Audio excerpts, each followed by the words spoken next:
Okay, hi. We have a lot of work to do and not a lot of time in which to do it, so let's jump right in.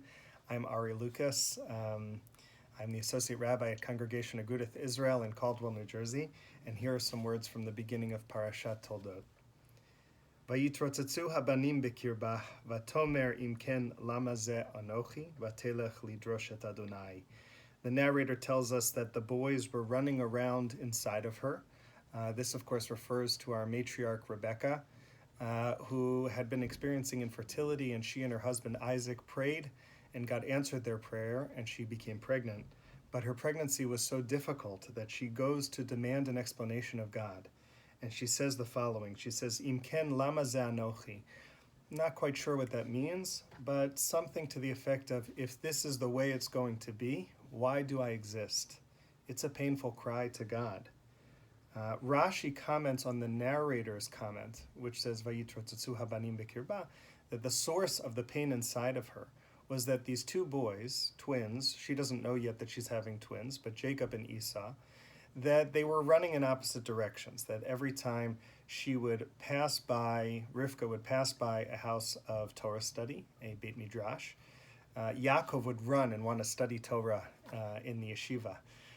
But every time she would pass by a house of pagan worship, Esau would run in the opposite direction. And this tension within inside of her was the source of great pain for her. And so she's understandably concerned and asking an explanation of God.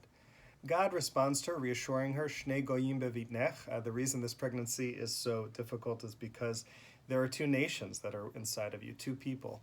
But then God says, Verav yavod sa'ir, that the mightier one will actually come to serve the younger one. Now, according to the rabbinic mind, this becomes a metaphor. This story of this pregnancy becomes a metaphor for the struggle between different peoples, in particular the struggle between the Jewish people and Rome. And it's a reassurance that, don't worry, one day Israel will conquer Rome through the greatness of our intellectual contributions, even though they're mightier than us. But in the Hasidic mind, it becomes actually a metaphor for an internal struggle within each person. The Netivot Shalom, Rabbi Shalom Noach Berzovsky, a 20th century Holocaust survivor and Hasidic Rebbe in Jerusalem, he comments that Yaakov and Esau are symbols of the Yetzer HaTov and the Yetzer Hara, the good inclination and the evil inclination. I never like those translations. The Yetzer HaTov represents our altruistic instincts, our impulse to give, to help, to be kind to other people. And our Yetzer Hara represents our selfish interests. We all have them. We want to earn for ourselves and take a little bit from this world. Neither of them is good or bad. They just exist within inside of us.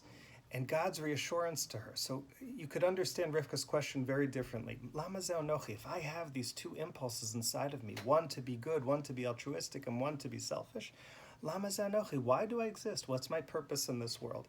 And God reassures Rivka and says, yes, you have two impulses inside you, but the younger can conquer the greater.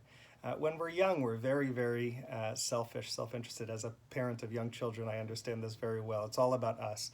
But as we grow, we learn that we can actually conquer those impulses and give and become a kind person to other people and have their interests be our own. I think that's the challenge for us as we reread these words, to find ways for our Yetzer HaTov to overcome our Yetzer Hara. And God is confident that even though this is a struggle, this is a painful, difficult thing for many of us, that it is possible. Shabbat Shalom.